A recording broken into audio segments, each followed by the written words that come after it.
பரம்பரையாக நம்ம வீட்டு ஆளுங்களை கூப்பிட்டு சாப்பிட சொல்லிட்டு தான் பந்தியே நடக்கும்.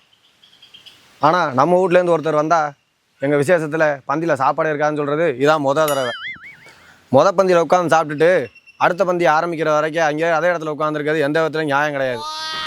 சம்மந்தப்பட்டவங்க சொன்னாங்க, போன வாரம் வீட்டில் நடந்த கல்யாணத்தில் 500 பேருக்கு சாப்பாடு சொல்லி 450 பேர் தான் சாப்பிட்டாங்களாமா.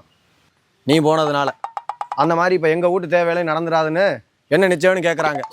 ஏன்னா இவர் எப்போ எந்த மண்டபத்தில் சாப்பிட போவாருன்னு யாருக்கு தெரியும்? இது வரைக்கும் நான் அவர்கிட்ட எதுவும் பேசினதும் கிடையாது, இவ்வளோ சாப்பிட்றேன் அவ்வளோ சாப்பிட்றேன்னு சொன்னதும் கிடையாது. இப்போ முறை ஒன்று கேட்க போகிறேன், அதையாவது செய்வாரான்னு கொஞ்சம் கேட்டு சொல்லு. அவரால் அந்த கண்ணாலத்தில் எந்த சாப்பாடு தட்டுப்பாடும் வரான்னு சொல்லி நான் வாக்கு கொடுத்துருக்குறேன். அதை அவரை காப்பாற்ற சொல்லு. மற்ற 2 பிள்ளைங்க தான் என்ற பரம்பரை மானத்தையும் பெருமையும் காப்பாற்றுறாங்க. இவர் அந்த சந்தோஷத்தை தான் கொடுத்ததில்லை. என் வாக்கை காப்பாற்றுற பிள்ளைனாவது இவர் இருக்க சொல்லு.